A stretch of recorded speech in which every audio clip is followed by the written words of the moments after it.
¿Por qué la Iglesia celebra esta fiesta al terminar la Navidad? El tiempo del Adviento y las fiestas de la Navidad nos condujeron lentamente de la promesa de salvación definitiva hecha a Israel a su cumplimiento a través del milagro de la encarnación, la natividad y la manifestación de Jesús a las naciones en la persona de los magos de Oriente. Estas fiestas que hemos celebrado las podemos resumir en una expresión bíblica. Dios ha visitado a su pueblo poniendo su tienda entre nosotros. La fiesta del bautismo del Señor que la Iglesia celebra el domingo posterior a la Epifanía, fiesta comúnmente llamada de los Reyes Magos, es como el punto de llegada del recorrido que Jesús hizo desde el seno del Padre hasta el lugar en donde empieza propiamente su misión entre los suyos. En efecto, después del bautismo que recibió de Juan, el Señor se desplaza a Galilea, donde emprende su ministerio público, la instauración definitiva del reino. Por eso el bautismo de Jesús inaugura otro tiempo litúrgico llamado tiempo ordinario, que será interrumpido el miércoles de ceniza y se retomará al terminar los 50 días de la Pascua. En este tiempo ordinario, que este año comenzamos el 8 de enero, la Iglesia anuncia y celebra el proyecto de Jesús, el descubrirnos el rostro amoroso y misericordioso de Dios, interiorizar los valores del reino y aceptar la invitación de seguirle tal como lo hizo su círculo más cercano. Detengámonos ahora en algunas escenas del Evangelio del bautismo del Señor. La sorpresa de Juan el Bautista.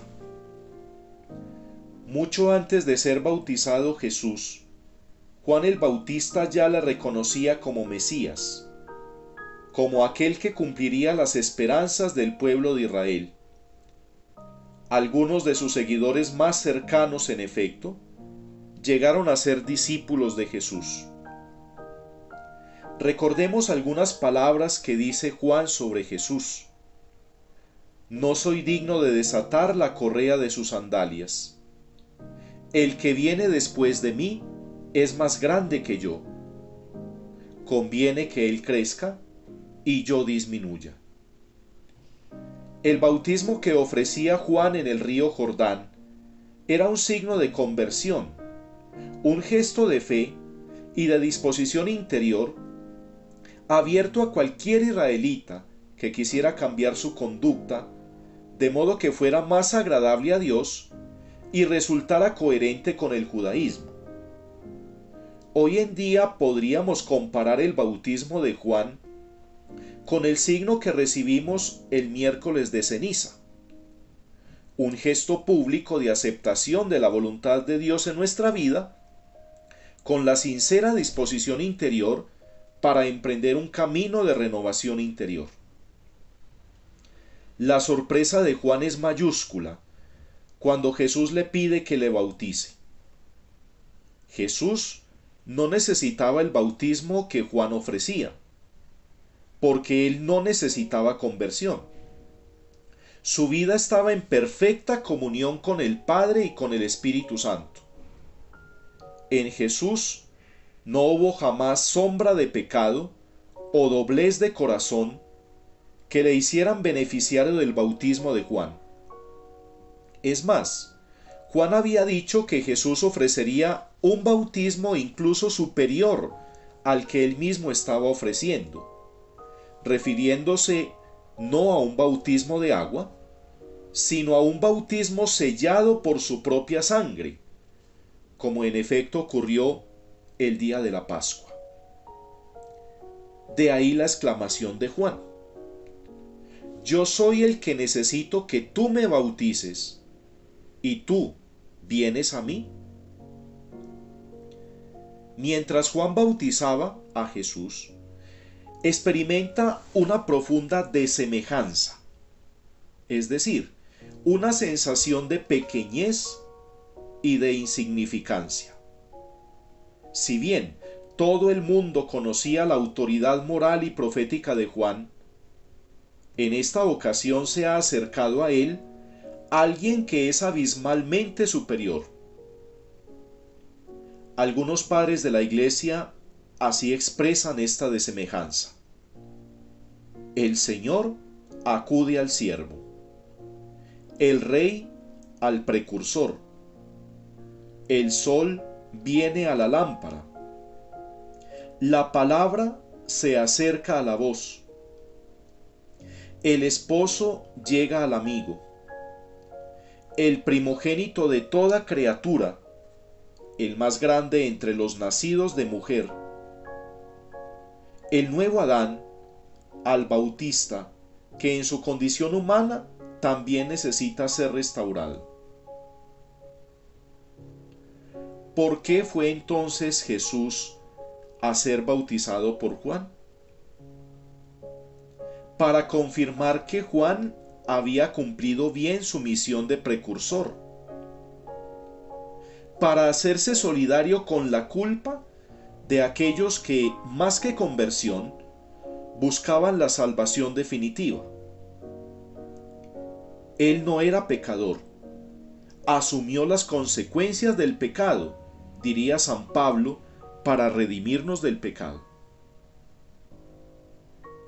Dice Gregorio Nacianceno: Juan estaba bautizando y Jesús acude a él, posiblemente para santificar al mismo que lo bautiza, con toda seguridad, para sepultar en el agua a todo el viejo Adán.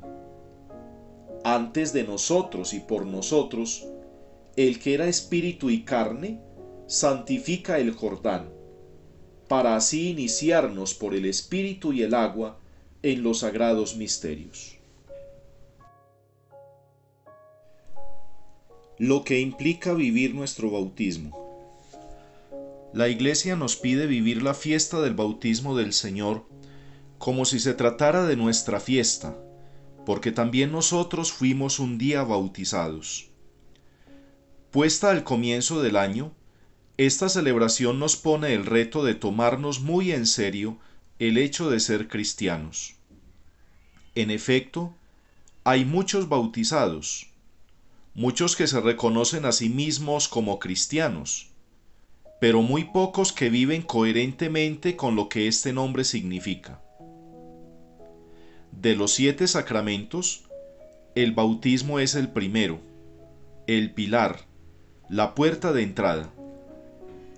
Al igual que un pequeño gajo puede ser introducido en una planta principal para recibir de ella la savia y llegar a ser capaz de producir fruto, nosotros fuimos injertados en Cristo, haciéndonos uno con Él en el bautismo.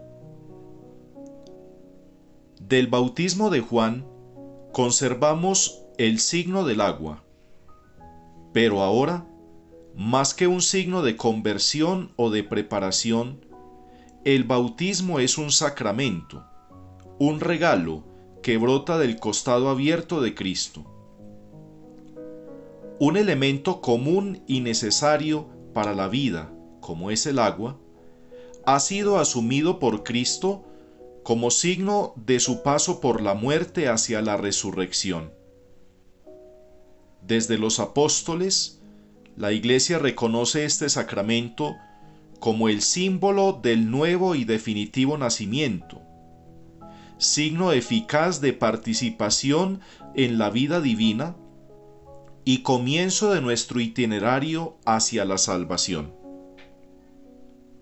Los demás signos, que se utilizan comúnmente durante la celebración del bautismo, fueron asumidos por la Iglesia como instrumentos para comunicar la gracia particular que confiere este sacramento, a saber, la adopción filial, que nos permite llamarnos conjuntamente hijos de Dios, la vinculación histórica al pueblo de Dios, que nos une visiblemente a la Iglesia peregrina, La semilla de inmortalidad, porque con Cristo nos hacemos vencedores del poder de la muerte en la resurrección del último día. Y la misión que recibimos como miembros de la familia de Dios, porque este sacramento confiere también unos compromisos. Terminemos recordando el significado de por lo menos 3 signos del bautismo cristiano, sumados al agua, a la que ya nos hemos referido. La unción con el crisma.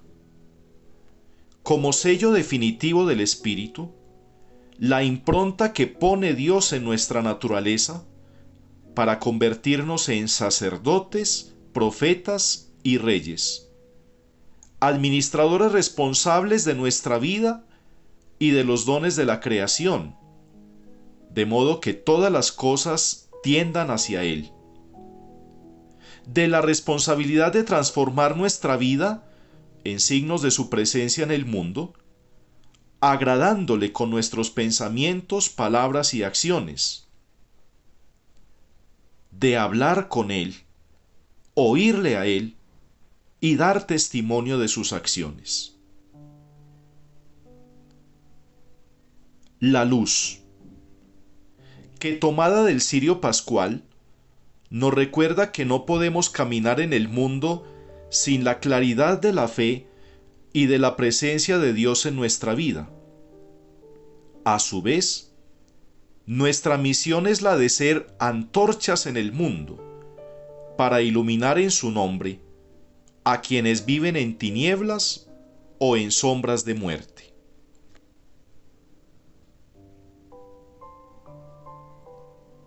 La vestidura blanca, que unida al perfume que lleva el crisma, expresan la responsabilidad de llevar en alto el nombre de cristianos, sin avergonzarnos, ni vivir apesadumbrados o temerosos en el combate de la fe.